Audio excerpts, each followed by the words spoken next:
Pop, pop, pop, pop, pop, pop, pass the popcorn, pass the popcorn, pass the popcorn, pass the popcorn, pass the popcorn, pass the popcorn, pass the popcorn, pass the popcorn.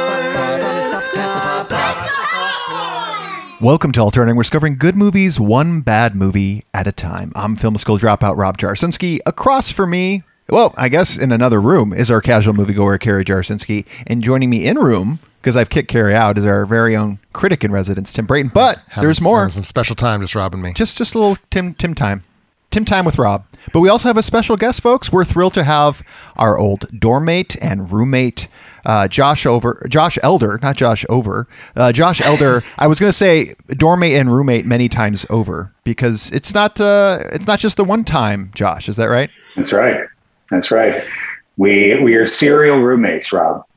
Yes, and this is a reunion not only of the three of us, because you, Tim, and I were obviously NU grads, and then you were roommates with me by myself for a bit, and then along with Carrie as well, too. So reunion for the three of us, but not just that. Carrie, I don't know if you realize, this is also a reunion of Josh's bookcase and Josh as well. Oh, I know. The super action hero extravaganza that I find a lot of value in purchasing, for sure. I love seeing it. Love seeing it again. Well, no, I'm saying that behind Tim, isn't that Josh's old bookcase that we kept from Josh? And then he has a nicer bookcase now. I would much prefer to have been handed down Josh's current bookcase. I don't know. Now that you're saying that, I never even knew that it was stolen merchandise, but borrowed. It's possible. Well, you did kick me out of the place that you had in Illinois, and I had to leave in a hurry, so I had to leave a lot of stuff behind. We were moving. To be fair, we were moving. We offered that you could move to Wisconsin with us. You declined. The offer, again, was out there. I think we also had a child. Middleton's a real nice place. You missed the boat. Terrible. There. You know what you did, Carrie. My one question for you on the roommate note, though, is, and it's fair to be completely honest, like safe space. I want to throw this out there, too. You did live with Rob and I for many, many years over the course of multiple times. Who do you prefer living with, if you had to be honest? Well, tough. I mean, there's some challenges there, sure. Like there's a lot of ins and outs, a lot of dimensions to this. Mm-hmm. So obviously, Rob and I were bros. We watched, like, there was a while where basically all we did all day was just watch movies for like almost a year. And that was a solid chunk of our lives, where we would just watch like 4 or 5 movies a day. So that's good. There's advantages to that. Rob, not the neatest of roommates. Didn't keep up the house as to my standards. A little more conscientious, Carrie. So I appreciated that. The occasional histrionic from you, where you would have some sort of meltdown over something that I couldn't really understand or fully fathom. There were challenges there, but also Rob would play, I would say, borderline psychotic pranks on me on a fairly regular basis. So, I mean, there's a lot of give and take, right? It's 6 of one, half dozen of the other. It comes down it's a yin and yang. It truly is. Yes. On behalf of the alternate ending audience and community, I have to ask, can you give us an example of one of these borderline psychotic pranks? Just one. Or a couple. I mean, I intend to have that be the topic of the day. There was the snowball fight where Rob secreted within the snowballs that he so carefully packed, some dog excrement from that I only discovered when the snowball hit me, and then just exploded in a shower of snow and fecal matter. So that was one. That was one I'll never really forget. Obviously the time that I was riding on top of Rob's car holding on to the roof, and which was already insane and dangerous enough.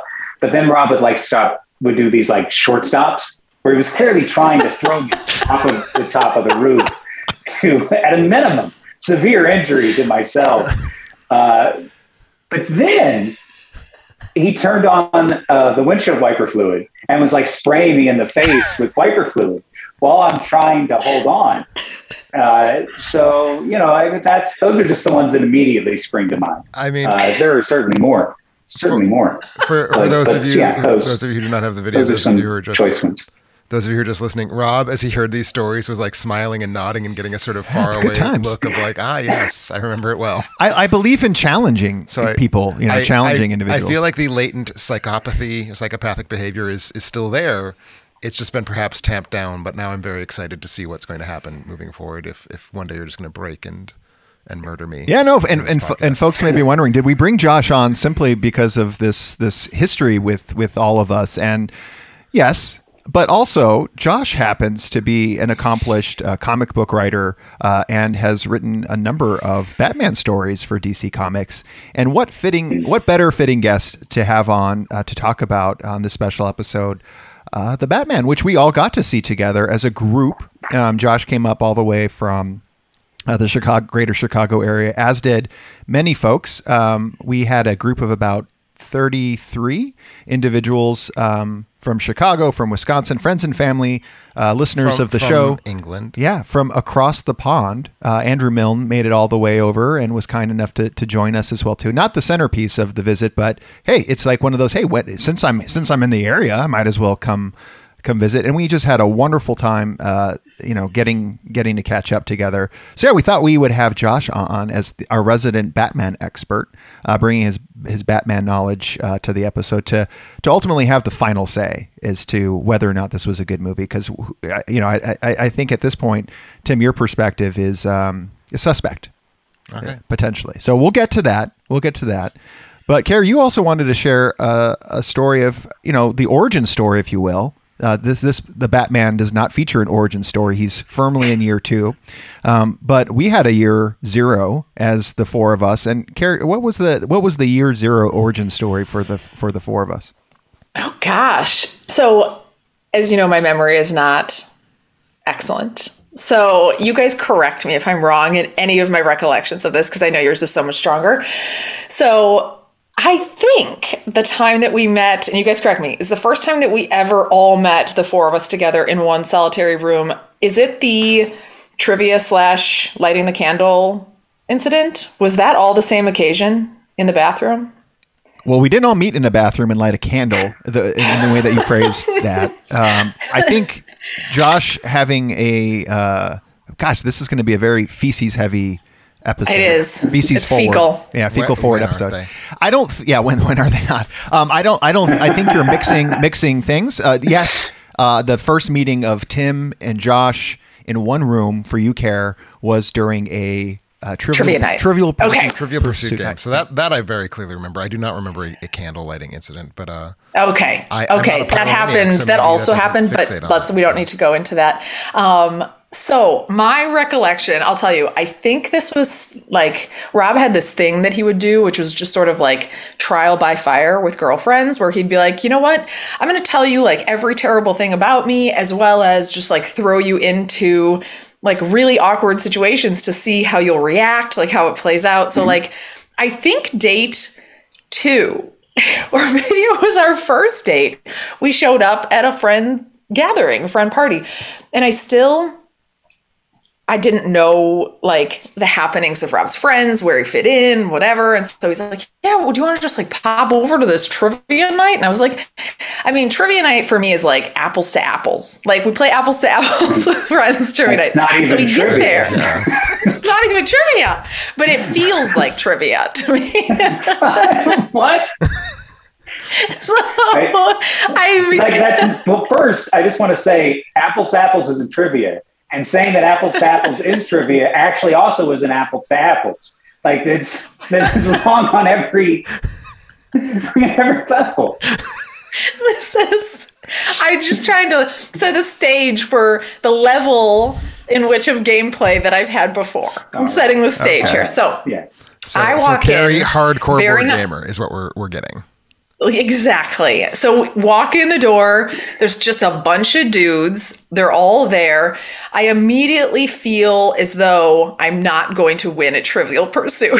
Just at first impression. And so then here's where things just got like crazy for me. Like I knew Rob. I thought Rob was very smart. I did believe that. But then I realized he wasn't when I met you guys. Like there's different levels. There's calibers. So anyway, we get in there.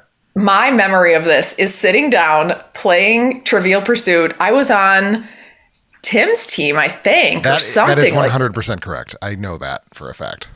That we were on the same team? We were on the same team. But I didn't know where this was going to go from here. Basically, these questions start getting thrown out that are just absurd. And so I'm laughing along, like thinking like, who's gonna like, know any of these? These people are. The people in this room all know it. And it's not a matter of one person knowing it. It's a matter of like how quickly people will respond to it. So it was like, I distinctly remember it was like, who was the governor of Arkansas in 1963? And someone's like, Paul Stevens. That's not who it was, but like, they're like, correct. And it was like, it was so intense. It was the most intense game of Trivial Pursuit I've ever played. Then what immediately became apparent to me though, was that both Tim and Josh had this encyclopedic knowledge of somewhat meaningless and arbitrary facts. Like, how do you know these things? And I was acutely aware that I did not belong. And that I needed to go. Except, and this is the one moment, like it would have been the last date that we ever had. But then question came to me. It came down to the wire. And the question was, what was it, Rob? TTFL. Or TTFN. TTFN comes out. What does the common acronym TTFN mean? People looked around, people didn't know, and I had to come in with a ta-ta for now. And the crowds went wild. Everyone raised me above their heads. They were chanting my name. And that's why I stuck it out in this relationship. Well, all that time spent on like ICQ and AOL Instant Messenger back in the day really finally paid off for you. Gary, I'm excited. The exciting thing about this is I think with my victory, that might have been the slam that you even gave me the first time meeting you that day, which is when I knew we would always be friends. So I will leave it here to say I have brought a couple trivia questions with me to settle the score because Can I just pause you for a second before you move on to that, Carrie? Because I don't want our podcast to be a source for misinformation. There's enough going on in the world where people don't know what's going on. People are getting bad thoughts in the world. So I just want to clarify that the governor of Arkansas in 1963 was Democrat Orville Faubus. Which at that point, this would have been his his fifth of 6 terms as governor of Arkansas. So wow. Orville Faubus, ORVALFAUBUS. You're welcome out there in podcast land. TTFN. That's all I have to say to that. So today I want to just do, for my own personal satisfaction, I want to set the record straight. Still unknown on who's better at trivia, because again, I was there to help out the team. So I have a few trivia questions that are the top Trivial Pursuit questions of all time. Rob, I will leave it to you to decide how not to make the response to this a cluster. Do I give I have 6 questions. Do I give one person each a question and we see who gets more? Or is it fastest to answer? You haven't even thought this part through yet? You're asking the contestants? What I'm confused is how are you proving that you know more about trivia than we do if you are reading us the questions? Oh, I'm not competing. I very clearly am not involved in this. All right, here's the rules of the game. I'm going to lay it out right now. You will each get 3 questions. You can do a steal if the person doesn't know the answer. Rob will keep score, and there is one bonus question, which is very difficult. So we'll set the stage. A prize will be awarded to the winner, and you will have my respect, which is the greatest gift of all, as we know. Are you ready to? Unlikely, but all right. Are you ready to begin? Yes. This question is for Tim Brayton. All right. Actually, this question is for Josh. This is going badly. Okay. Josh Elder. What was the first toy to be advertised on television? I'm going to go with, it's got to be one of those like classics, like a toy robot or a frisbee or a hula hoop or a slinky. I'm going to go with Slinky. Tim Brayton, would you like to steal? I would have also gone with Slinky, so I'm gonna stand back. Wow. All right, we're coming out hot. The answer is Mr. Potato Head. What? Mr. Potato Head. I mean, classic, but wow. I think it's a genuinely timing. surprised by It's a that. timing thing too. You know, you have to think about television when toys came out. You know when advertising became a thing. Yeah, it's tough. It's tough. It's true. We It's have true. multiple choice answers, Care. But No, this is Trivia Pursuit. Okay. All right, number 2. What TV series showed the first interracial kiss on American network television? To Josh Elder. Or wait, Well, I was Is going it to to ask Josh? whom is this to? It's Oh, no, this is that Tim. first one was to me. oh yeah. To Tim. Well, the answer is not Star Trek, but Trivial Pursuit probably has Star Trek as the answer. That is correct. It says the answer is we are incorrect, but we are still saying Star Trek. All right. What's the right answer? I don't remember. There's a whole thing about it. Like Star Trek is always claimed to be the first interracial kiss, but it's actually like the 6th. Was it the first one in like prime time or something? Is that it was how the they first defined it and got one away with it? between two ongoing regular characters, as opposed to between a star and a guest star, or between two guest stars. Okay. All right. That's Tim Brayton 1, Josh Elder 0. To Josh Elder. What is the biggest selling music single of all time? All right. So it is either single. So it's either Thriller by Michael Jackson or it's Bye Bye Bye by NSYNC. And there's reasons for that.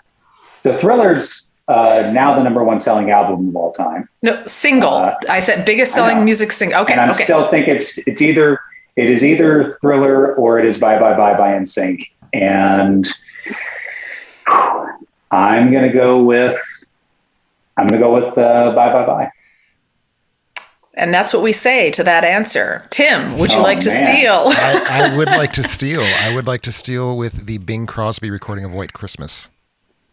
Gosh darn, Rob, do you know? Does anybody know? Oh, it's not White Christmas? I thought for sure it was White Christmas. I'll just throw out Josh's Thriller. I would have no idea, but Carrie, I think you indicated that it would not be Thriller, so which is why Josh may have went to Bye Bye Bye based on your response when he said album. So it's probably not Thriller. You know what? The Candle in the Wind is actually the answer to this. 1997's Candle in the Wind. So the Princess Diana version of Candle in the Wind. All right. Yes. All right. That's the That one. makes sense. Still 1 to I can't 0 argue still. that. Are we gonna Still 1 to 0. fact check Carrie on all of this, because I don't want to say that Well, I've already done so. Okay, If you recall. okay, good. Remember, because I said that Good, Trivial good. Pursuit's going to say it's Star Trek, but it's not. Sure. I just want to make sure that we check Carrie's answers on this, because We don't want this to be a 4-hour podcast. no, episode not of now. Carrie I meant reading Trivial Pursuit afterwards. Afterwards. The integrity. We'll let our audience do that. I'm sure we have a few people who are going to be outraged by all of what's going on right now. Okay, where am I at? Who's up next? Are we up to Josh now? It is Tim. Oh. No, Tim, it was- oh, that's harsh. This is bad because Tim's going to know the answer to this probably. All right, Tim, maybe you don't. When Walt Disney was a child, which character did he play in his school function? His school function? In his school play. Like what? The White Rabbit. I don't know. I thought you knew things about Walt Disney. I know lots of things about Walt Disney. I don't know what he was up to when he was 8. Oh gosh, I've been following his filmography the whole time, and when he was 8, Hold on, you gotta let Josh steal. Josh gets the steal. I know. I was leading in. I'm building tension. Josh, which character? That's wrong. So Tim, that's wrong. Josh, when Walt Disney was a child, which character did he play in his school function? So I'm guessing by function they mean play. Yes. And again, not like math student or something like that.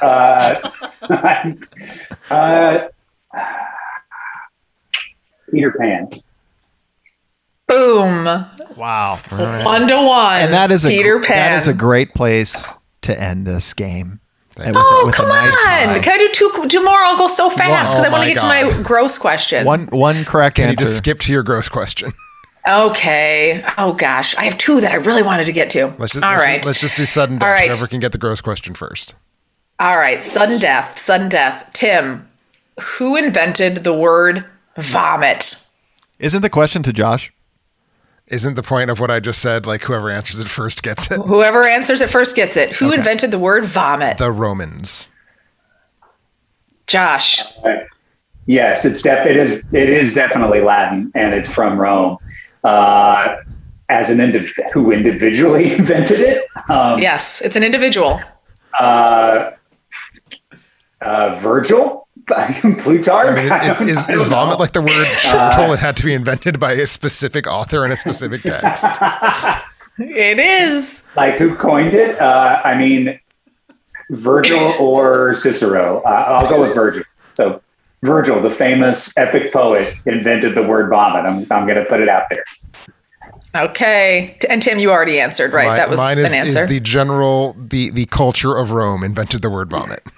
Okay. Well, the correct answer is the fellow Romish William Shakespeare invented the word impossible. vomit. I believe that that's actually impossible. Like, the vomitorium was it was a common building in ancient Rome, and its root is clearly Latin. Like, so if he meant vomit as a verb, to expel something, maybe. Let's just all agree that because of Carrie, we've all lost, and I feel good, but we've left it at a tie, and maybe that's just as well. Well, thanks for playing. Yeah, so it's still up for debate as to who amongst the two of you is the trivia master. But so to be settled at a future date at some point. But for now, we're interested in knowing what everybody's been up to watching on the small or big screen. Oh, this is some horseshit. According to etymology online, vomit was invented in the early 15th century, so still not Shakespeare, from Latin vomitus. So it's vomitus is the word. So it was not invented by an English-speaking author. Yeah, and we all know that thanks to Roland Emmerich, that Shakespeare probably wasn't the actual person who invented it, even if it was Shakespeare. So it was all Francis Bacon. Yes. All the way there. So this is the part of the show where we do our worth mentioning movies, or on the big screen or small screen, or TV shows that we've watched. Carrie's typing away, which we can all hear. Thank you, Carrie. First time on a podcast, Carrie? First time in my own room on a podcast. Carrie is used to being on your fancy studio mics. Carrie is now getting to understand the pain that I deal with every single week that we do this on Zoom. Why don't we start with Carrie? Carrie, since our last episode, what are the things that you've been watching? I don't even know what to say. I don't even know. Honestly, I've been in kind of like a slump. We watched, obviously, the Batman leading up to this. And then coming down off of that, we caught So I Married an Ex-Murderer, which I'm going to bring today. Thanks to Patreon Jason Dola picking one of my favorite movies. And I was from 1993. It's not my favorite movie from that year. You're still typing, Care. Still typing. Oh, you still can hear me? I just was okay. Yes, this isn't working for me. That's how that works.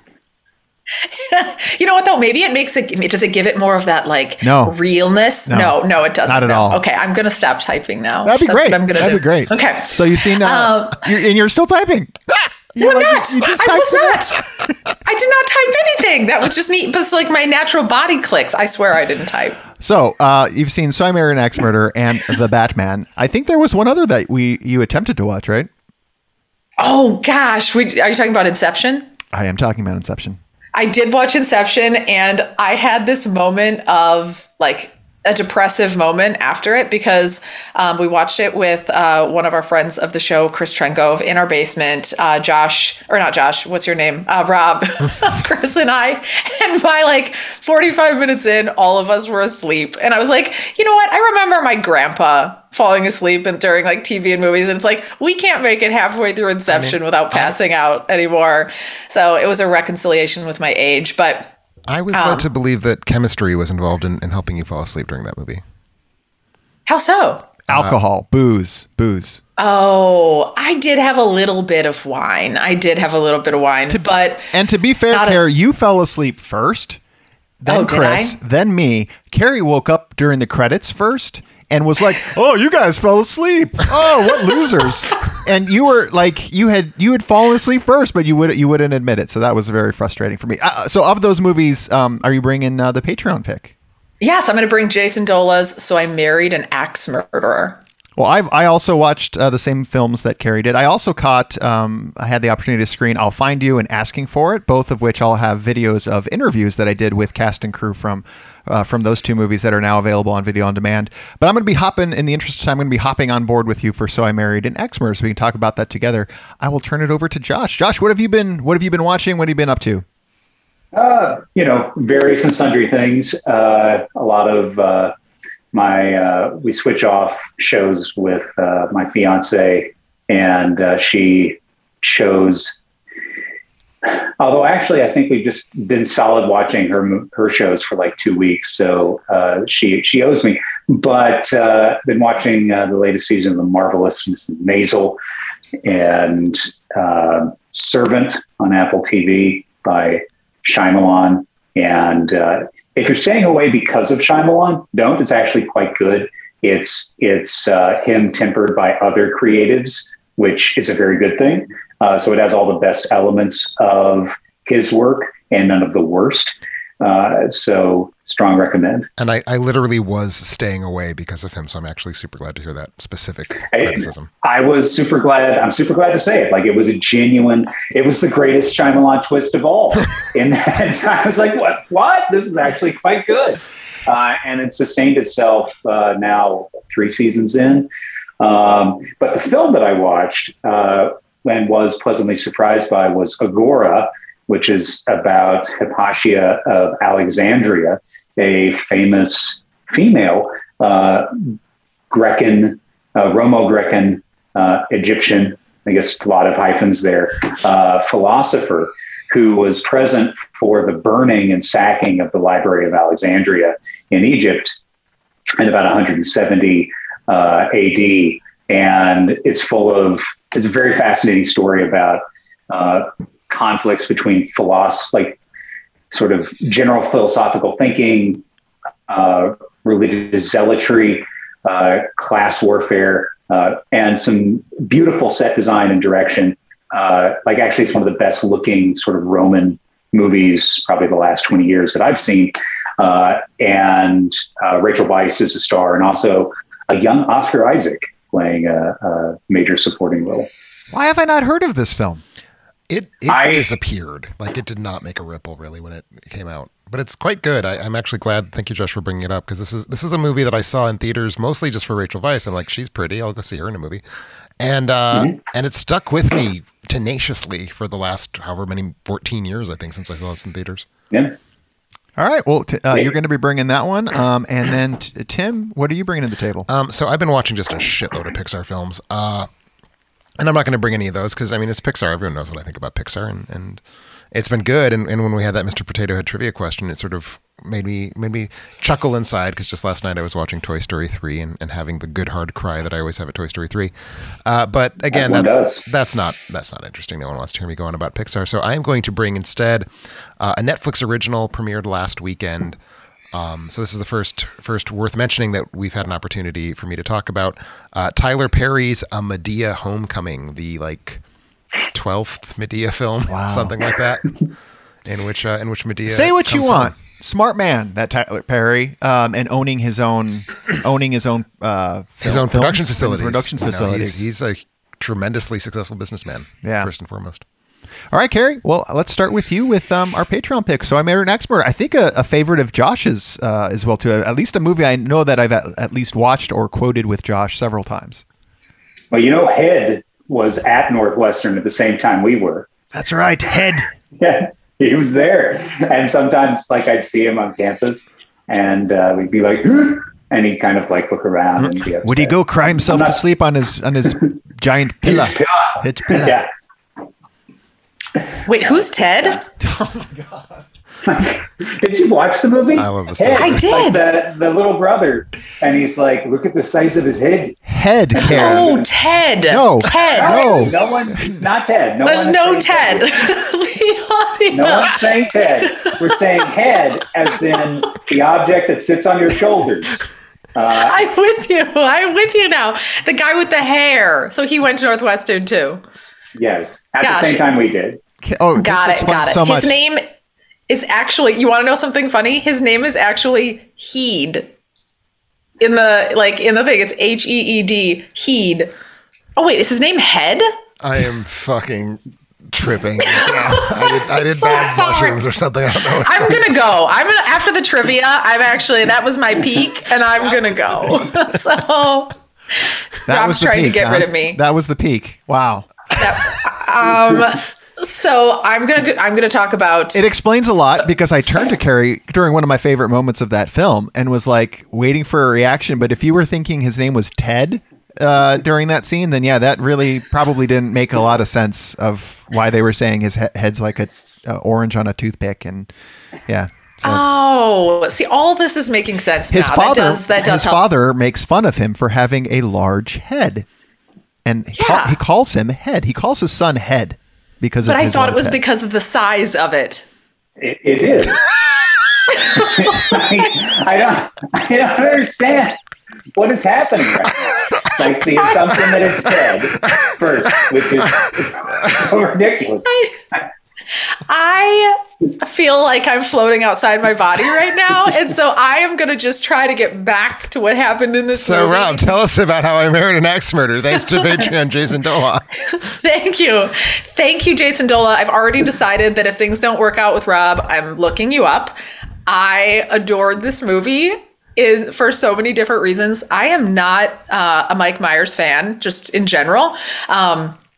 Is a little too over the top for me, like kind of in the same way that somebody like Adam Sandler, like I'm not a huge Adam Sandler fan either for that reason.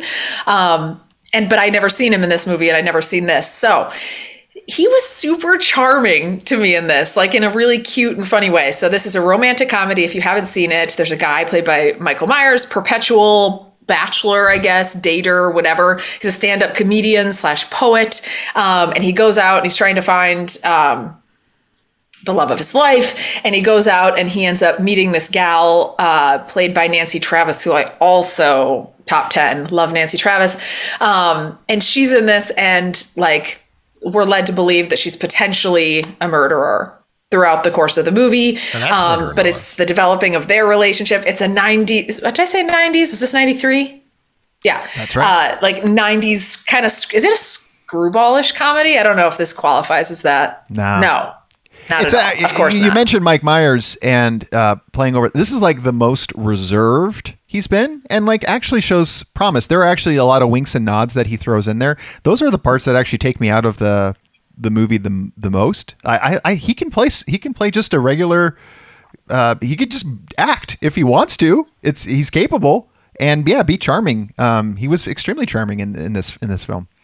Yeah, and this is like classic, like comedy love story too, though, like with that other layer of possible murder. But it's just like meeting the family. His family's a little bit quirky. I don't know if you know this, Rob, but the dad is actually Michael Myers. You keep saying Michael Myers, and I'm picturing. That doesn't mean what you think it means. Yeah, like there's Michael Myers, the famous serial killer from the Halloween movies.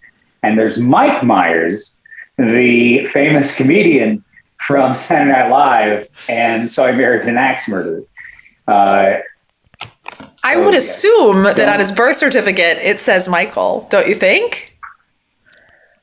Presumably, And the answer is yes. I've never The seen answer his is birth yes. certificate. I feel like Speak to it. I feel like I've just stepped back 12 years in my life. I just have to like lay that out. These conversations right now. Carrie's starting a whole birther argument for Mike Myers now, and we're gonna be looking for his birth certificate. Needless worked for me, like Rob said, that this is probably his most reserved, but that also then works for me, where I was just like, oh, he's just super cute, and I liked the relationship, and it was super, super adorable. So yeah, I think probably a lot of the success of this, I don't know if it was successful or not, to be honest. I like it a lot. It's one that got heavy rotation for me because of it just feels very authentic. Could be two people. That's how I would approach, like, if I bumped into someone not at the World Meat Market, but maybe in another place that caught my eye, and like I thought like we had like a moment, like I would go back and like, and then it's just the romantic in me really leaned on that, and as well as the psychopath, as Josh pointed out as well too. Yeah. So thank you, Jason, so much. I'm going to tell everybody I know about this movie and that they should watch it. All right, Josh. Next? Josh, to you, Agora. Tell us a little bit more. You set us up with kind of a lot of hyphenated kind of things. What were your thoughts on Agora?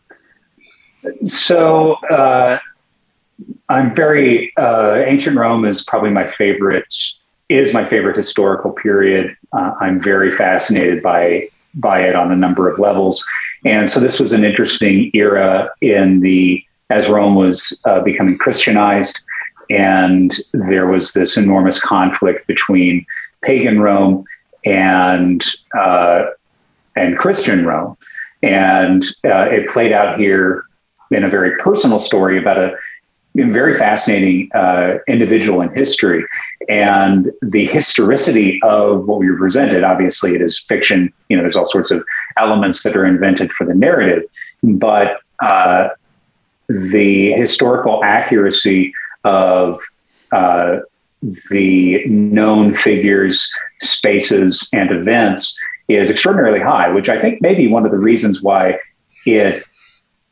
didn't maybe pass under everybody's radar, because it's actually a pretty good piece of history. Like, if you're trying to learn about Christian Rome, about Hypatia of Alexandria, about the Library of Alexandria, about Roman Egypt, like all of these interesting historical phenomenon, it does a great job kind of telling you about it, but it's also a bit of a disjointed narrative because it has to follow the actual path of a person's life, and people's lives are notoriously messy and don't follow clean 3-act structures. So it suffers a bit as a piece of drama, but it makes up for it, in my opinion, as a great piece of history. They truly cared about this story and did justice to it first and foremost in the telling. And that's frankly what I look for when I'm looking at actual historical events being rendered on film, is did they give me truth? And in this case, I think they certainly did. And it was very interesting. Well, like I said, it's one that has somehow I'd never heard of. It's something that has a generous running a nice running time of 2 hours and 7 minutes, which you usually don't find with historical dramas. Like, when you were initially pitching it, I was expecting to see 3 hours next to the runtime. So it seems manageable that I could get through this and have some fun seeing a young Oscar Isaac and Rachel Weisz.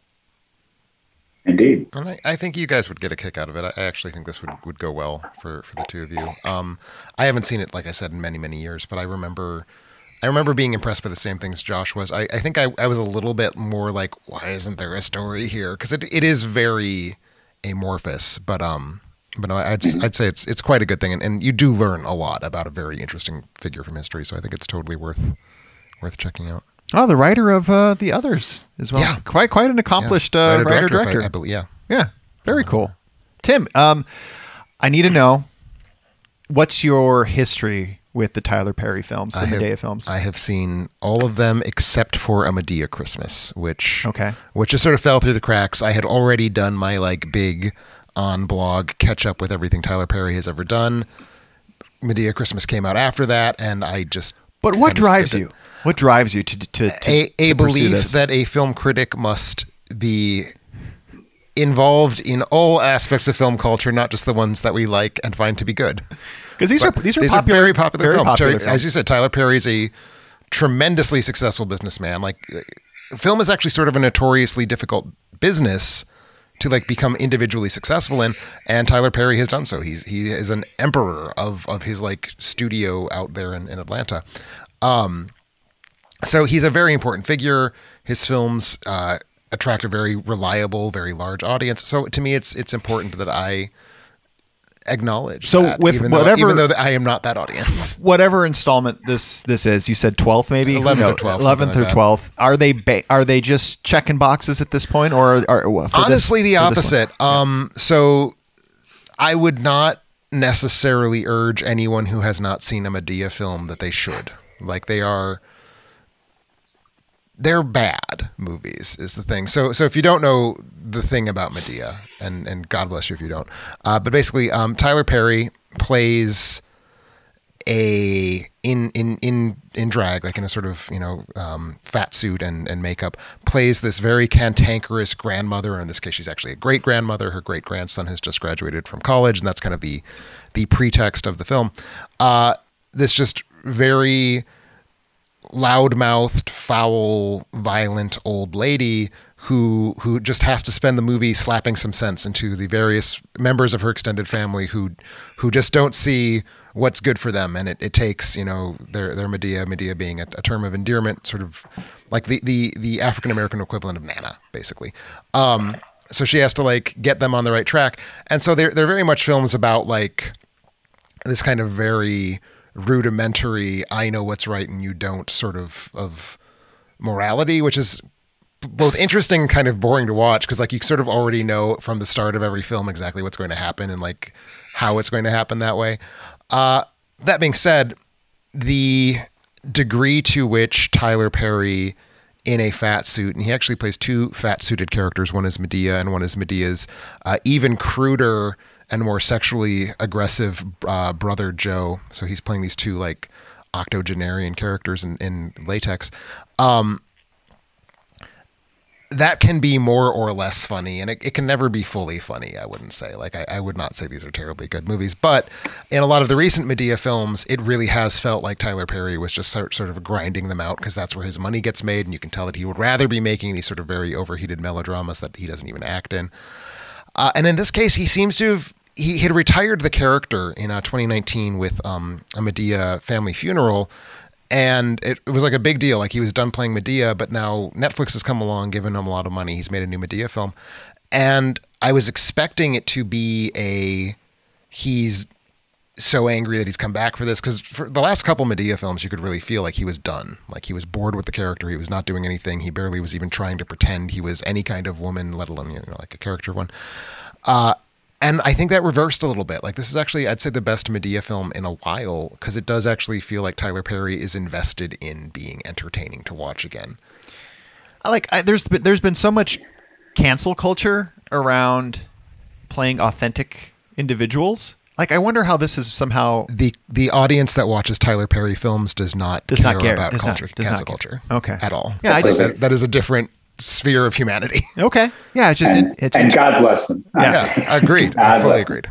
I just felt like maybe someone would view this as problematic in today's day and age, but like you said, maybe there's Spike a niche. Lee, for example, has been calling Tyler Perry various terrible things for years now, and it doesn't matter because the audience for these movies does not care. Okay.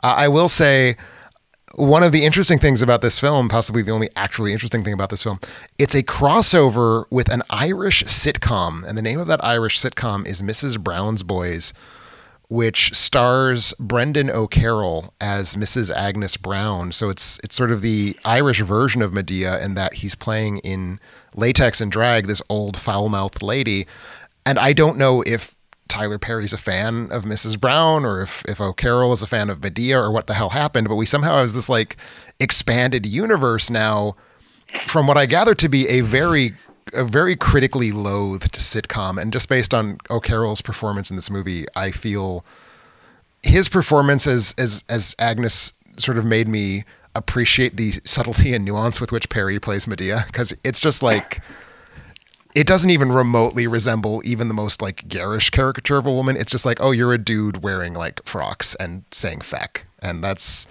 gets me very little. So it's interesting from the perspective of like, what is this project? Who is it for? How did it come into being? Is there an overlapping audience here?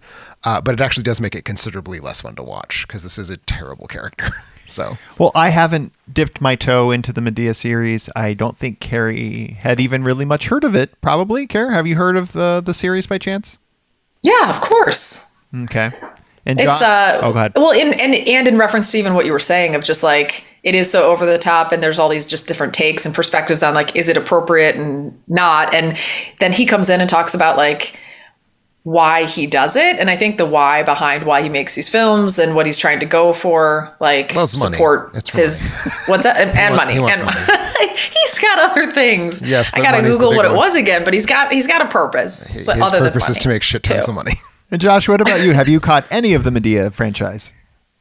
I have not. I mean, I'm aware of the character, and I've seen scenes. I've seen Tyler Perry in other things, and I respect the guy a lot as a businessman and as a creative, even if it's not really my cup of tea.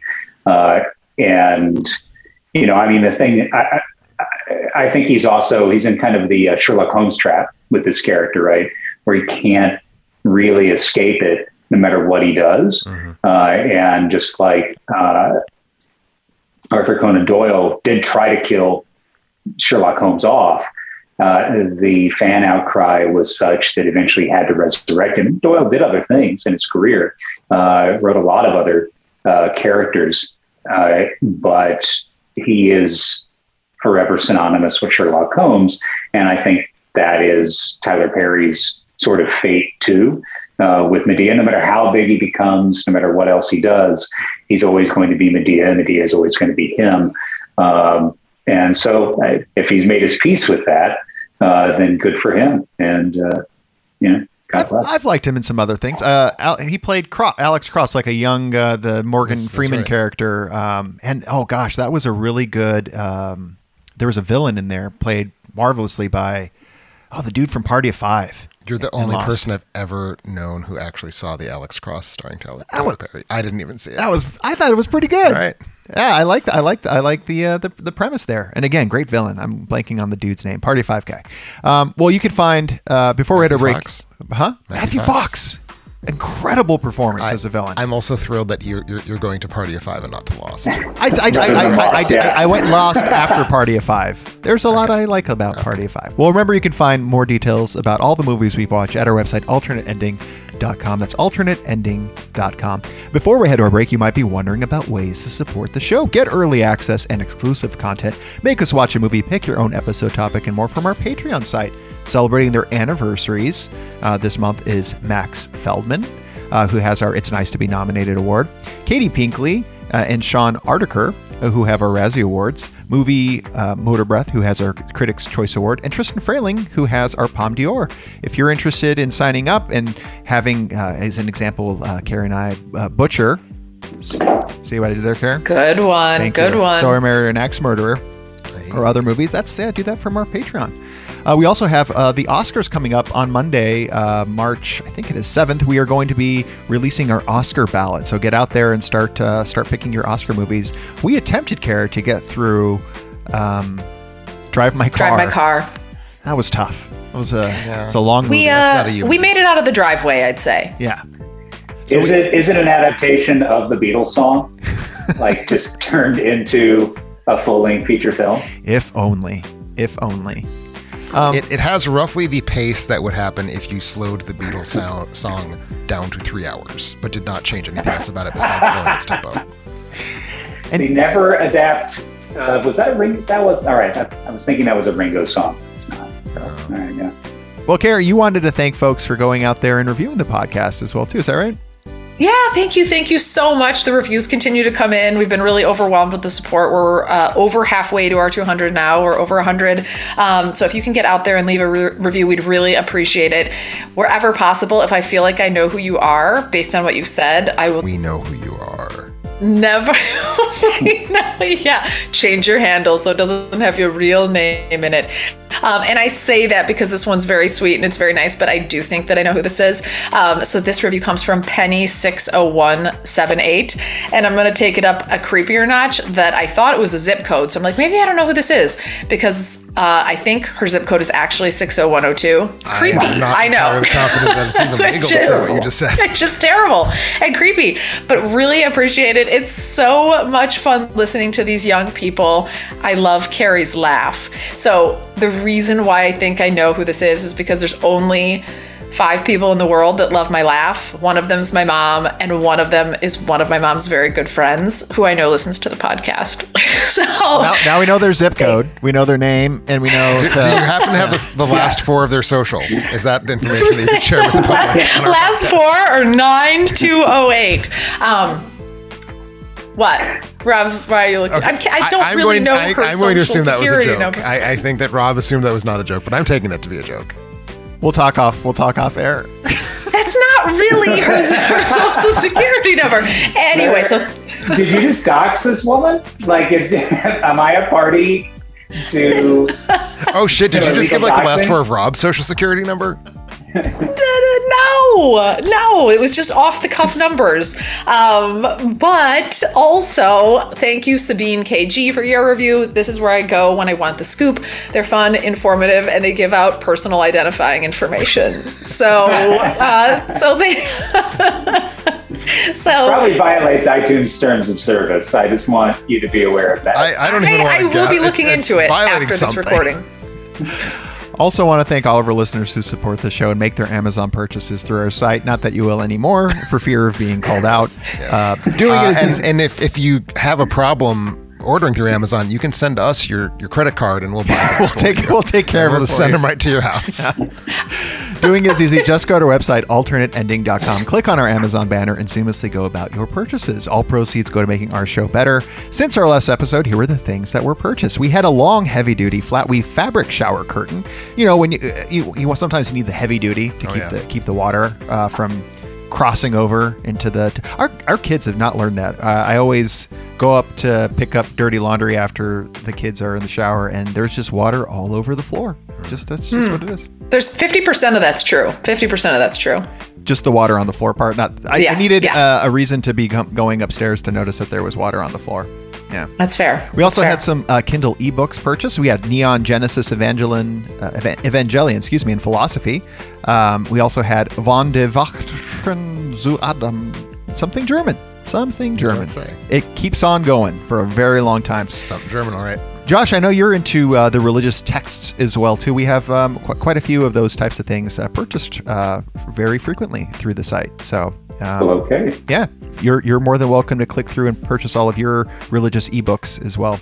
Pet food and supplies. We also had a dog toothbrush. Hey, you know what? Dogs need to have fresh breath, too. It's not just for humans. Absolutely. It's true. Not even just dogs. My cats were recently...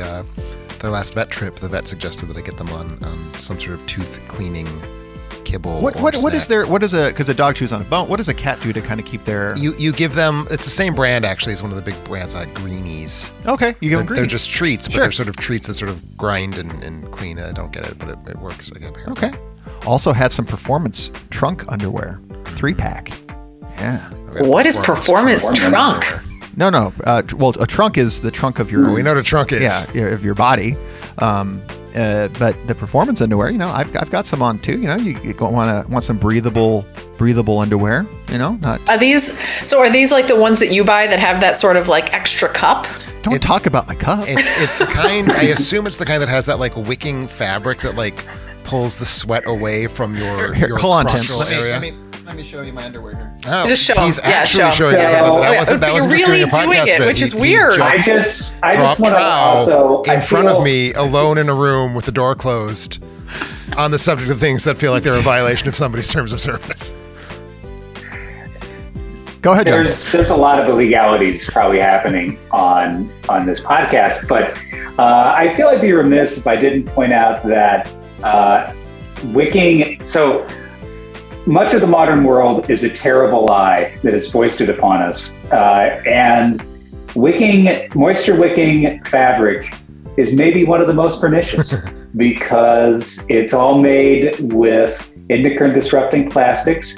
And sure, it wicks away the sweat, but what does it leave behind? It leaves behind toxic, body destroying death. So I say I support that opinion, Josh, because what we found is in all of our really nice wicking materials that they tend to smell the worst because yes, it wicks away the sweat. It leaves behind the odor, and you need to buy special like special laundry pods to get that out.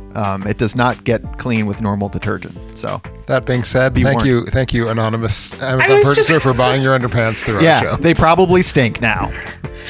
Your underwear stinks, man. Trying to pull it back. Exactly. Hey, what's your social security number? Write to us at contact@alternateending.com. Yeah. Well, we also had a video on demand rental for Singles.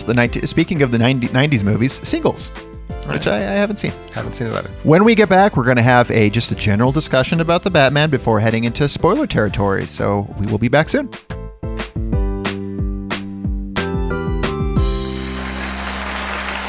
And welcome back to Alternating. We're talking about the biggest hit right now. I think it's brought in over 50 million this weekend in the domestic box office. Oh, twice that. Oh, really? Yeah. I thought it was 50 million. Okay, well, it's 50 million opening day. Maybe it was opening day. The Batman. It's a hit. The Batman. The Batman. Not to be confused. Not some other Batman. No, the Batman. It's the Batman. Carrie, why don't you set us up with a little bit of a plot synopsis? What is going on with this latest Batman installment? And I'm going to throw it out there that I think rather than me setting it up, you're setting me up, because I think I was fairly transparent that I have no idea what happened in this movie. But I'm going to do my best, because I think I zoned out somewhere in the middle. I started thinking about something else, and the movie kind of drags on a lot, but we'll get there. But tell me what I miss. So there's this guy, the Batman. So he's at the center of this movie. He's sort of at the centerpiece. There's also Catwoman is also there. And it's sort of a coming together. It's sort of like a culmination movie of a bringing together of Penguin, the Penguin. Oh gosh, and there's one other guy. Hang on. Give me just 2 seconds and it's going to come to me. The guy with the face and the glasses. Hang on 1 second. The guy that does all the jokes. You mean the riddles? The riddles. Oh, riddles. Sure. Oh.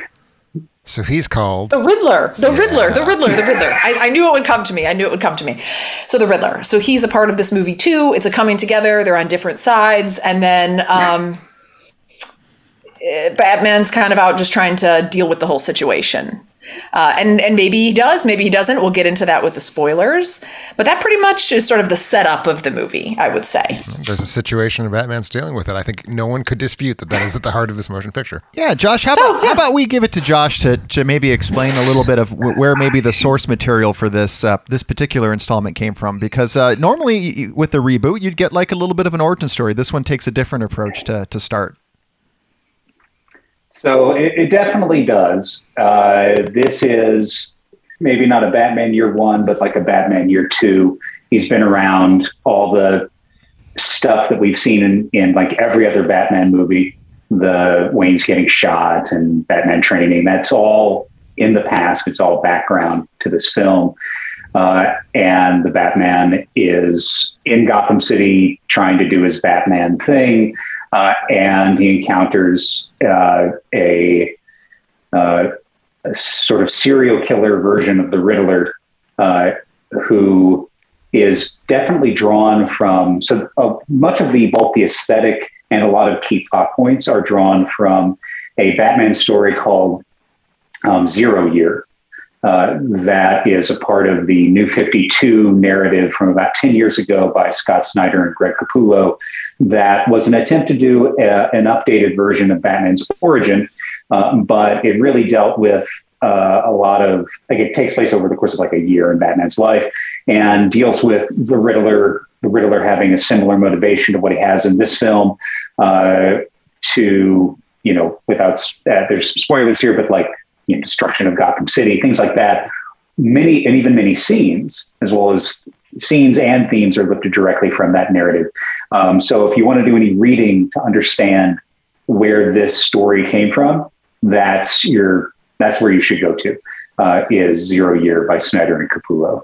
Very nice. And so I got to sit next to you, Josh. So I have an inclination as to maybe your just general feelings and thoughts on the Batman.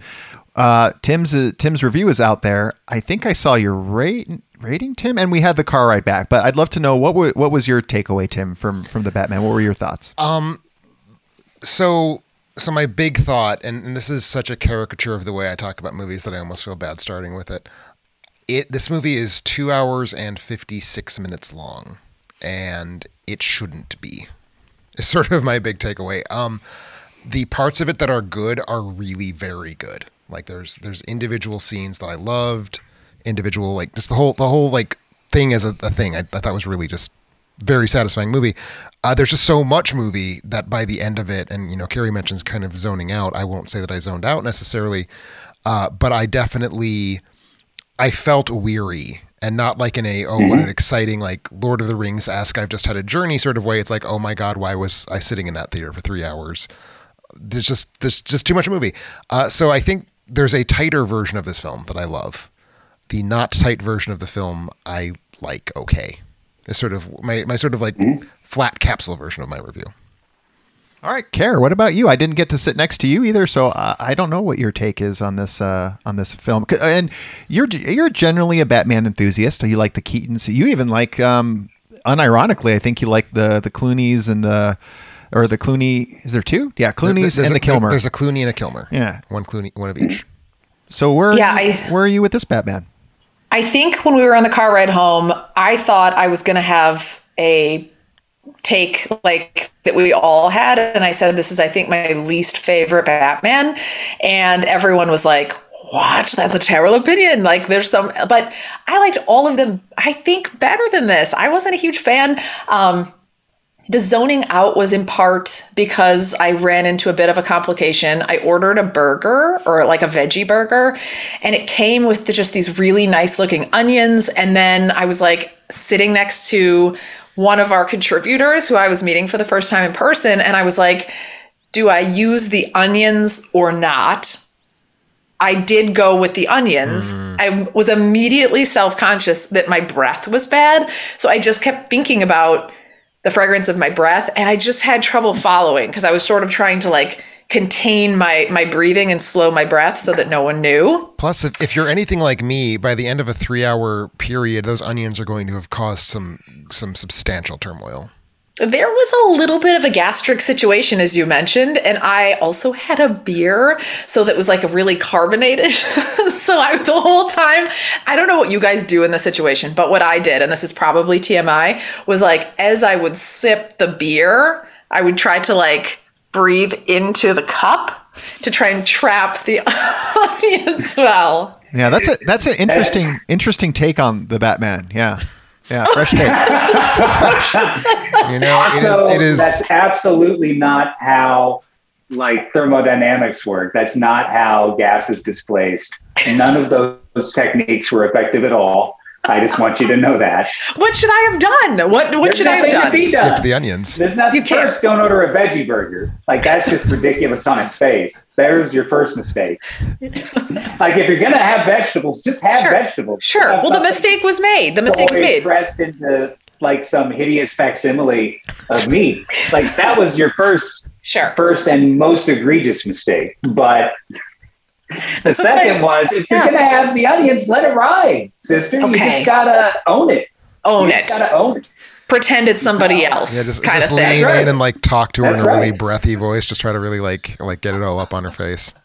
Oh, that's the thing. I think sometimes I can't smell my own breath, and then if I like breeze past Rob, he's like, "Whoa!" Like it's intense. Let me confirm that for you. Yes, you cannot smell your own. Well, breath. to be clear, I don't believe most of us can smell our own breath. That's true. That's also fair. But that's why I was a little bit unfocused, I think, on the movie. In general, my like 1 minute, 30-second take on it is too dark. Couldn't see anything. Couldn't see to put the onions on my sandwich. I was waiting for a flash of light, but it never came.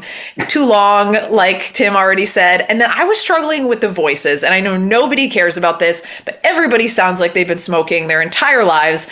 Normally that bothers me for just the Batman, but in this case, the other dude, his counterpart, also was like, we have to fight crime. That's and then just it was the way like Jeffrey the same Wright, voice. Jeffrey Wright, that's the way he speaks. That's his natural voice. Then the Batman should adjust. Then the Batman should be like, well, that sounds right. And like mix it up with a different voice for balance, because it was just too much pitch, mono pitch. It just sounded too much of the same, and it bothered me by the end.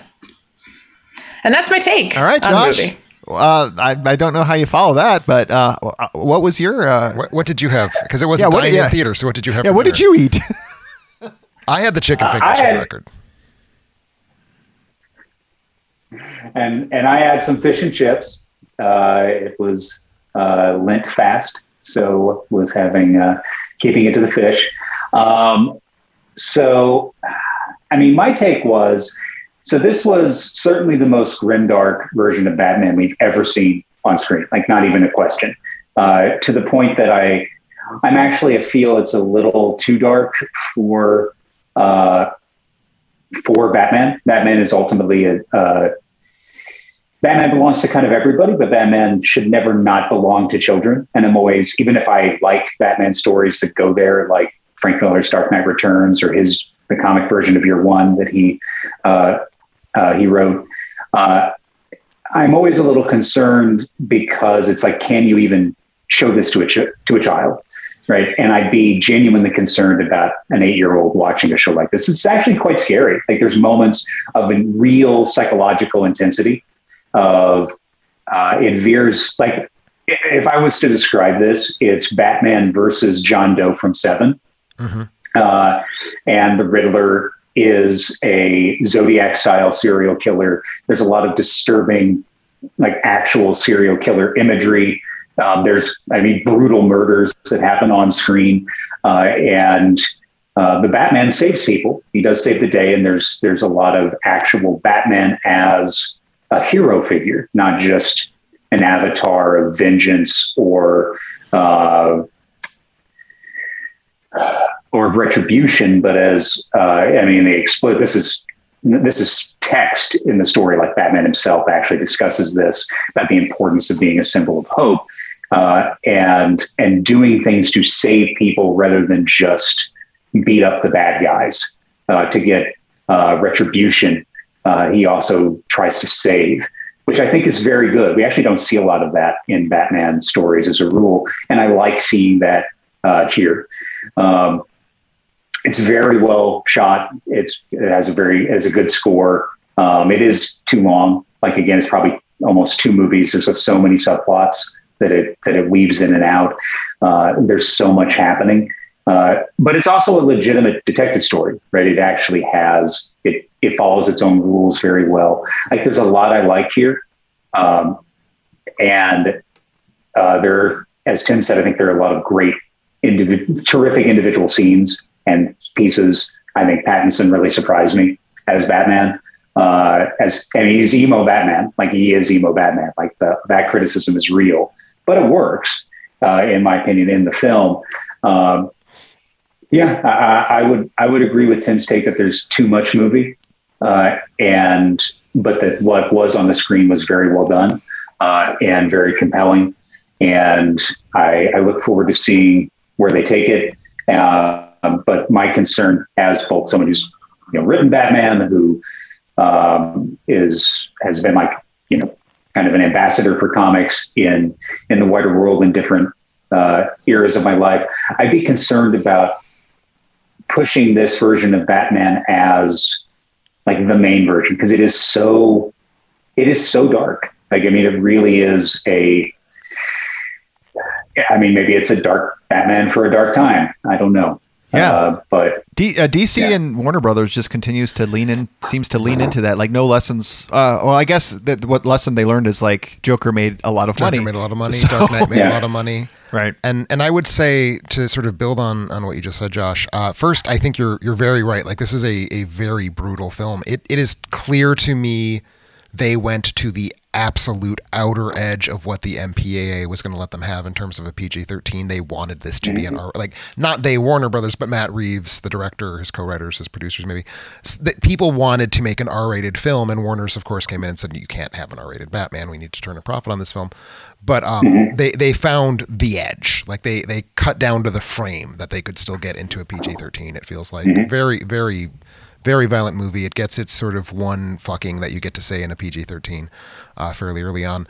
And I would also say not only is it very, very dark, and to me too dark, like I'm ready for not necessarily Adam West Batman to come back, but I'm ready for like Batman as a fun figure to watch to come back at some point. And usually you get the at least one of my favorite Bruce Waynes is Michael Keaton's Bruce Wayne. Yeah. And he's got a sense of humor. And that is a movie that when that came out in 1989 and people's like main pop cultural, like non-comics touchstone for Batman was Adam West, that film was received as like, ooh, now this is a dark, gritty Batman. And now looking back at the 89 film from 30 plus years later, it feels goofy and light and fun, and a lot of that is Keaton's performance, I think. And that was going to be my other thing I was going to say. It's not just that it's dark, it's that it's very monotonous. Like it is dark in one way for most of its running time. So I'll chime in too and say I agree with everything everybody has said. My biggest drawback for the movie was its length, although I must say it was well paced. Like it did go by, it didn't feel like 3 hours. But even so, it's 3 hours and too much story. I loved the cast. I think everybody performed really well. It's a great cast. I didn't get enough Bruce Wayne, or the Bruce Wayne that I did get. No Bruce you Wayne. get no Bruce Wayne. Like the Bruce Wayne that I got, like one scene of Bruce Wayne, is just not the Bruce Wayne. Like I just didn't like Bruce Wayne. I thought Pattinson did great as Batman. I thought he was great. I'm very optimistic that in the Batman 2, which surely is coming at some point, that he will get more to do, because they sort of worked through like one of the arcs, and I don't think this brings us to spoiler territory.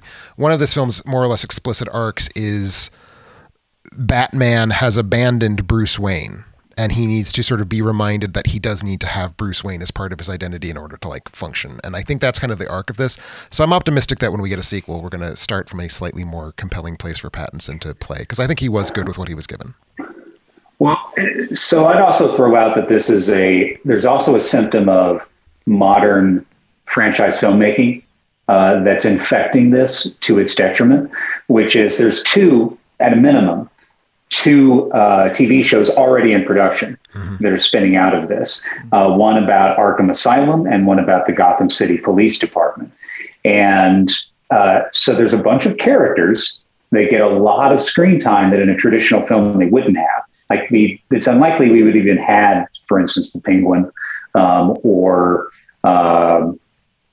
some of the other named side characters, or as much time we would spend as much time with, say, Commissioner Gordon, as we do if they weren't clearly trying to set up the spin-off series.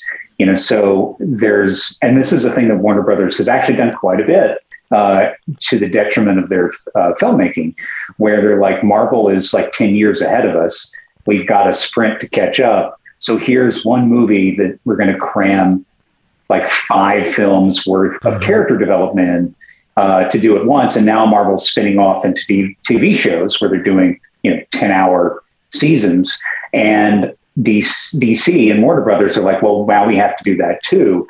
And so we have to do it much faster. So we've got to catch up. So you've also got to set up 2 TV shows based on your one movie, which is the first movie in your franchise. I mean, it's just, it's too much. And I think it kind of hurt the film. Yeah, it falls under its own weight then. And then I guess hearing that, it makes me feel a little bit better, because Matt Reeves, I think, is extremely talented and does a really good job with thematic things about humanity, dealing with humanity as he did with all of the Planet of the Apes films.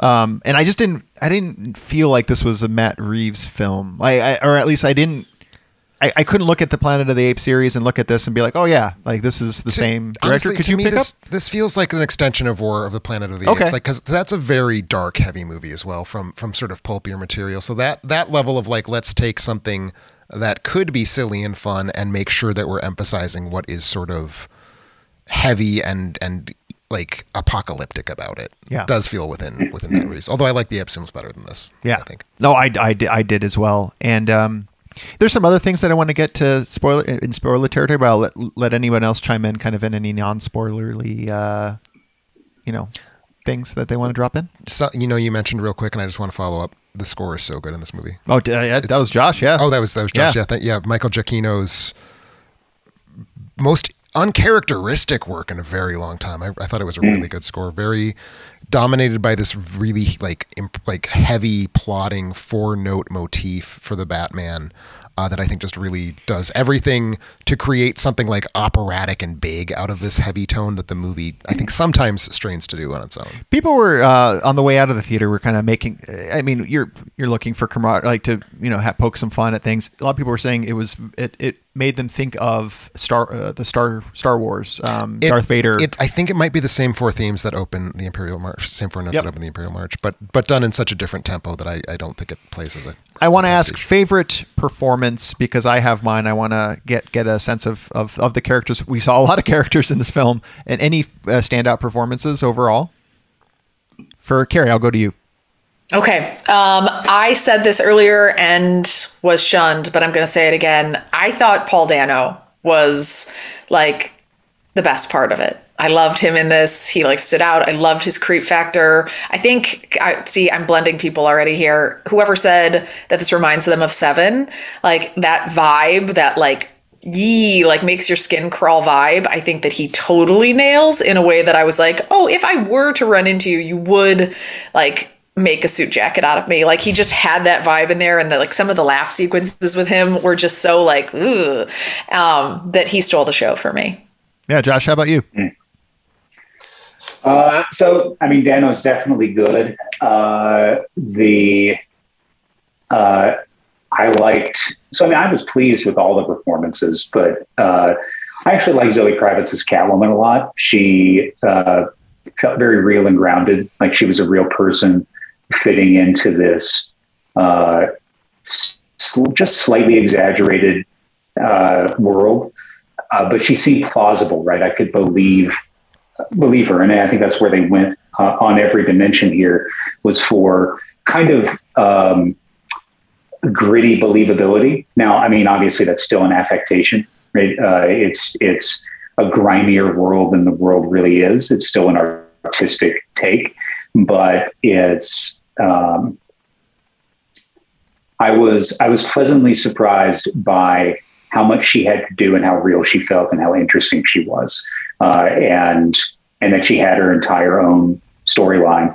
And not to take anything away from, say, Michelle Pfeiffer back in Batman Returns, which was also very unique, and she had her own storyline too, right? That she actually had a completely legit arc, completely separate from Batman throughout that entire film. They just intersected.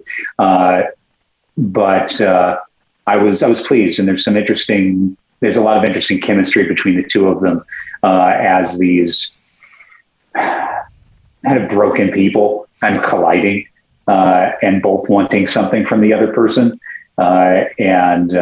So I was really pleased by that, and pleased by how they treated her. And I think they're clearly, again, franchise-wise, they're clearly setting her up for either her own movie or walk-on roles on the shows or her own show. She's clearly being set up for bigger and better things in this as well, which I'd be okay with. Yeah, Tim, what about you? I speaking of characters, as Josh pointed out, are basically just there to set up future media, which is true of a lot of this movie. I am a simple man with idiot pleasures. If you give me Colin Farrell caked in latex and a day player from The Sopranos accent that he's playing around with, I am contented. I was just very, very pleased with his just thoroughly garish Penguin. Probably the closest to camp anything in this film came, and it's still not very close. But again, I'm sort of I'm ready for a campy Batman again. So I saw that and I was like, I'm gonna grab onto that. That's my thing. Like Colin Farrell, sort of doing a Jared Leto and House of Gucci-esque approach to the Penguin. Got me where I needed to be for those moments he was on screen. Definite Dick Tracy vibes there, like a character out of Dick Tracy or something as well too. I'll second. Number one, I don't think there were no bad performances for me. But the standout, like the person I wanted to spend the most time with, was with Zoe Kravitz. I just really enjoyed. Mostly when she's not Catwoman, that those scenes were great too. But I just really enjoyed spending time with that character, Selena. Mm-hmm. And yeah, I'm looking forward to now catching up with Kimmy, which is she's a rising star and has been for some time. So excited to see what comes next. How about we jump into some spoilers? So this is we're letting the audience know that we're going to be spoiling aspects of the Batman. So if you haven't seen it, go watch it, then come back and listen. And we can start there. Care, any spoiler related things that you want to touch on or questions? Because I know you leave these movies with a lot of questions, and we're here to provide answers for you, Care. I don't have a lot of questions, but there is something I want to spoil, and there is something that I want to talk more about. And you guys all touched on Zoe Kravitz. This isn't a spoiler probably for most people, but I was like, how do I become a part of like being closer to those lips that she has? Like she has like the kiss scenes between her and Robert Pattinson felt so pillowy and like comfortable. And I was just like, so what needs to happen is you need to take a time machine and then have your mom actually make love to Lenny Kravitz. And then you're all set. This is Lenny Kravitz's child? Yes. I did not know that. Yes, and Lisa Bonet from like the Cosby Show is her mother. What? So do you know? Wait, she's married to Aquaman now, right? There you go. Lisa Bonet is, yes. Oh my gosh, what a small world! Wow, that's really interesting. She's not getting him from Lenny probably. I don't even know what he looks like, but Lisa has really, really plush lips. That's something that I walked away with for sure. The other thing, and this isn't totally a spoiler, but I do want to ask this question before we get too far away from it. Tim, you called out the Penguin. Explain to me why we can't just find, if you're looking for somebody that's a little bit more robust or has more chins or whatever, why not find that person rather than put all these prosthetics on somebody to make them to look like somebody different? Like what's the purpose or point of doing that? Movie magic. It's like just for fun. Because Colin Farrell's a very good actor, and he's a good actor. But you could have found a more like a more Penguin-esque character without having to layer on a bunch of then you're putting plastic. out a casting call saying we're looking for fat dudes with ganked up noses. Do you qualify? And then all the fat dudes with ganked up noses are like, well, when you put it that way, I feel very self-conscious, and they don't come to the casting call. I don't think that happens. I think somebody was like, if you want to play the Penguin in Batman and you have your nose is a little bit has a little bit of a cleft in it. Right. So you're saying I could have answered the call of yeah, that's what you're saying.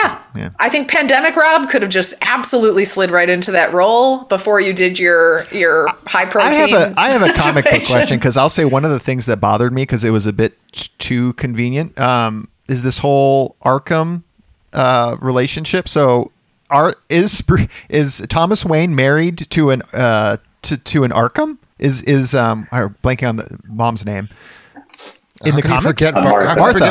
Martha's mother's name. Never it's forget a very Martha. important plot line from the best of all superhero movies. Is she an Arkham in the comics? So in different versions, I mean, obviously there's been countless versions of Batman over the years, and I'm actually not sure if so again, I mentioned the 0 Year series. I honestly don't recall if she's an Arkham in that version of the continuity. It's certainly been the case that the Arkhams and the Waynes are connected in some way through marriage in other stories, or that the Arkhams and the Waynes were like some of the founding families of Gotham. And so there's been a connection with them going back for a very long time. And even to the point of like secret society type stuff that Bruce was never privy to, but that his parents were involved in or tangential to. So again, there's always versions that they're drawing from. But yeah, I mean, this is there's trying to think of a term for it, but it's a concept that you see in any really big narrative like Batman, that has so many variations to it, that has so many, it's a tree with a million branches, right? And when you're trying to present it anew, you often trim a lot of those off, but there's ideas that are interesting. So you just combine them, right? You splice them together. And so Arkham Asylum is a big deal in Batman's mythos. And how do you make it an even bigger deal? How do you bring it in? So it's not just a thing that Batman interacts with. Oh, it's in his family. Bruce Wayne is in Arkham, or, is connected to the asylum. It's why every sidekick eventually learns, every love interest eventually learns the superhero's identity. Every sidekick gets powers at some point. This is how these things tend to go, because you sort of have conservation of plot, right? You only have so many characters you can introduce, only so many locations. And it's simpler to just have everybody be connected in ways that maybe strain credulity a little bit, like to your point, Rob. But it helps keep that running time from 3 hours. Maybe it would have been like 5 hours. They had to introduce all these other things too. And so that's, I think, kind of, why that happens. Well, I have some other questions, and maybe Carrie, you have some more, but I'll let Tim, you go with. Do you have any spoiler-related commentary, or questions? I do, actually, because it's easy to pussyfoot around and say it's 3 hours and it shouldn't be. It should very specifically, to me. So it ends. They capture Riddler, and we have answers to most of the ongoing questions. There's a few little bits and bobs that can be buttoned up or left for the sequel or what have you. And so here's what happened. We saw this movie at a theater where they bring food to your seat. And they tell you before the movie starts, 45 minutes before the end of the show, we'll come bring your receipt and your, whatever, your bill. And so the plot resolves, and I'm like, okay, it's over. And then about 2 minutes later, they come in with the bill. And it's like, fuck all the way off. There's 45 more minutes of this movie. And there's the final act, and I think it's a 4-act structure. I wasn't counting in the it is. It's certainly not, it's not a 3-act structure. It's at least 4, maybe 5 acts. The final act is this brand new movie, and so we're spoiling it, so I'll go right ahead. It is Riddler's nefarious plot to flood Gotham. And I'm on board with Riddler is going to flood Gotham. That sounds like good, solid Batman material to me, but it is not what this movie has been.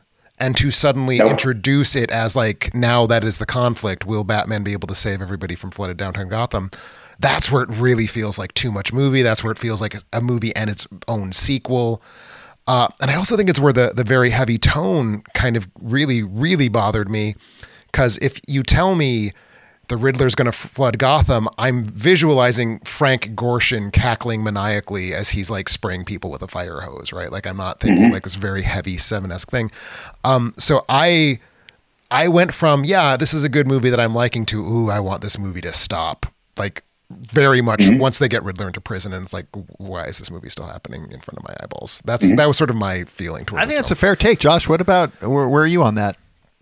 So, 100%. It's tonally different. It's conceptually different.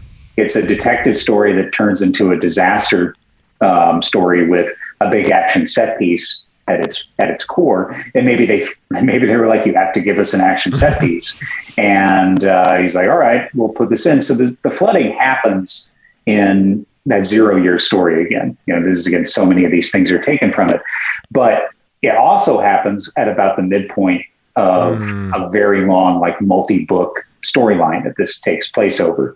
And then there's this entire new status quo that was also aping a previous Batman story called No Man's Land, where there's a giant earthquake and Gotham's cut off from the rest of the United States, and it's a giant disaster zone, and Batman's trying to save people and stop looting and all things like that. That's its own complete story, right? We got the first act of another Batman movie tacked on to the end of this in a way that, again, absolutely did not and should not have been there. Right? It actually brought the rest of the film down, because the still the climax. This is just one giant denouement Like the climax is when the Riddler is caught. We understand why he did what he did. And there are no revelations past that point. Like there's one final riddle, but then it turns into, again, a 45. Get the minions, right? Like we had in the Joker, and retreading, new ground as well too. And I didn't care for it either. Care, what about you? Where are you on the kind of that last act, that bolted on act?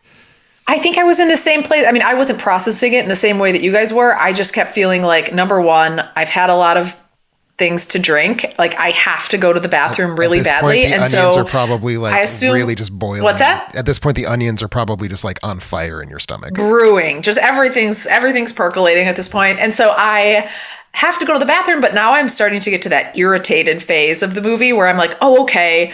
It feels like a natural end. And then it was like, and scene. And not like and scene like it's over, and scene like another scene. And then it was like, oh, okay, like this is probably a natural end. Like just fade out, fade to black. Like he's looking off into the distance. We've gone off for 5 seconds. And then it was like motorcycle scene. It was like, oh, okay. So he and Zoe are going to ride their motorcycles together cutely off into the darkness or whatever.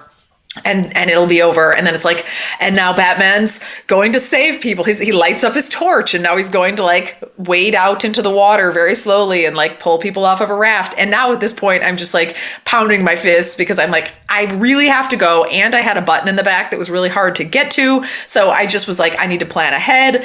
All I could think about was just like, please stop. And it just felt like layer after layer after layer that was unnecessary. I always complain about running times, but I'm so much more sensitive to a running time when I have a full bladder, and I get so much angrier at those movies. So I totally understand. And when you're wearing a onesie like Carrie obviously. was. Yeah. I was wearing a onesie. And oh, gosh. Well, that's on you for dressing like a baby, Carrie. But the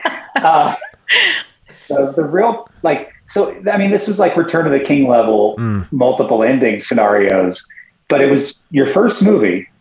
And it's like also, what if Return of the King had us twist like action sequence and like a bunch of orcs like attacked Gondor or something, and or they had like the Scouring of the Shire, which was the classic in the books.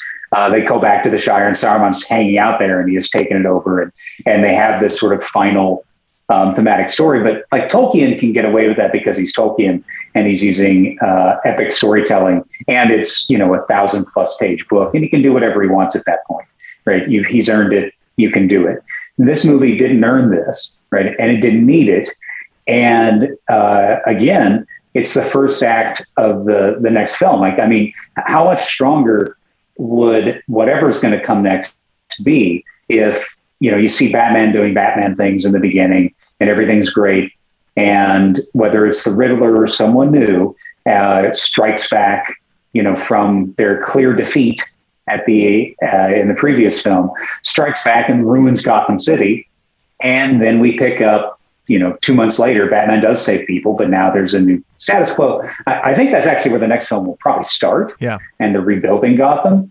But it didn't have, why do that? Right? Yeah, it could easily have opened with the flood. I like that idea personally. Of you could have lumped off that end and had it been the start to the next. Get us off with a big action scene. And to your point, Josh, and I think you're correct. The studio undoubtedly handed them the note, like more action.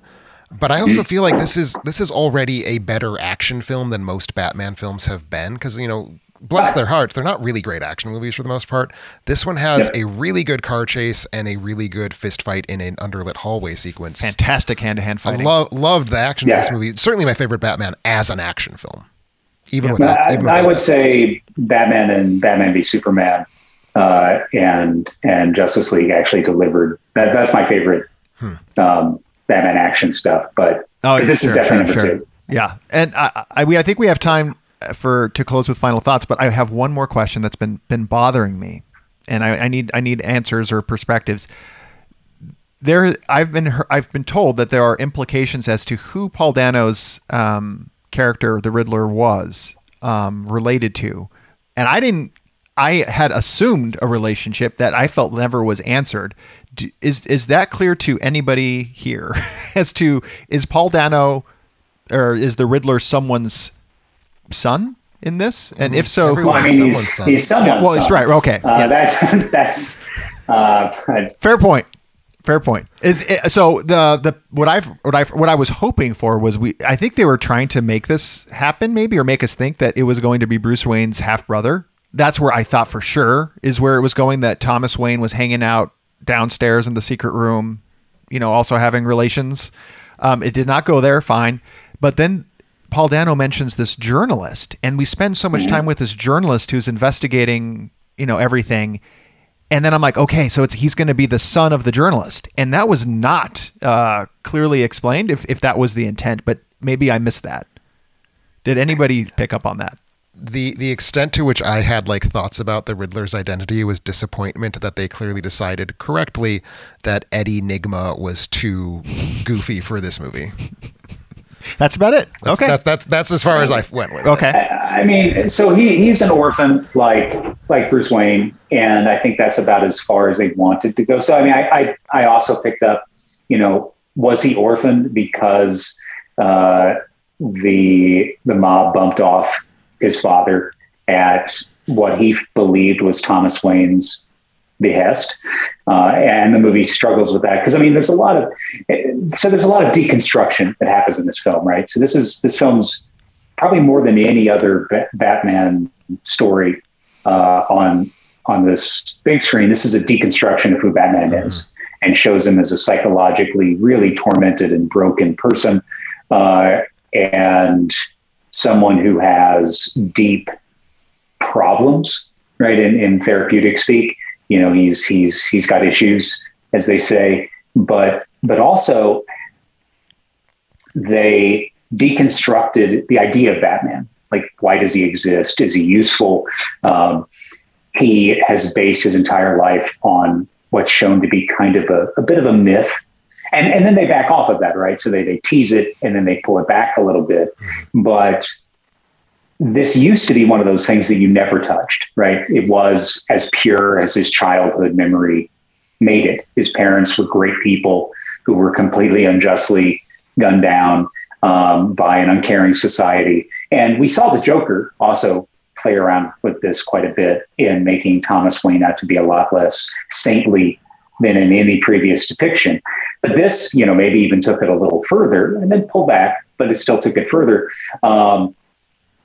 And so all of this deconstructionism, again, kind of pulls away from some of the heroism of Batman, certainly makes him more complicated of a hero, of a heroic figure than I think is easily digestible or suitable for children, especially younger children.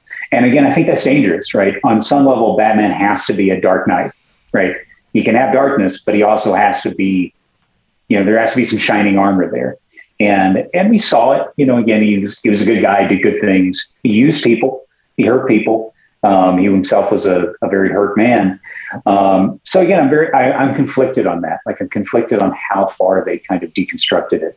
But I'm also with you that they definitely teased that. And then they kind of didn't follow through on the, who was his father really, and maybe they were trying to be conserving the plot where it's like, if you introduce a character, then there's a Chekhov's gun moment. And so the character has to be, he died for a reason. And I'm his kid. Right. And maybe they're like, that's one shocking, twist too many, one connection too many.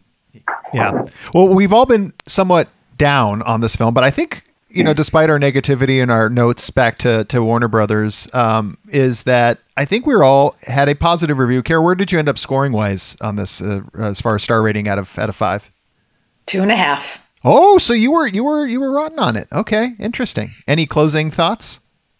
Yeah, I do. Dun dun dun. Lightning round.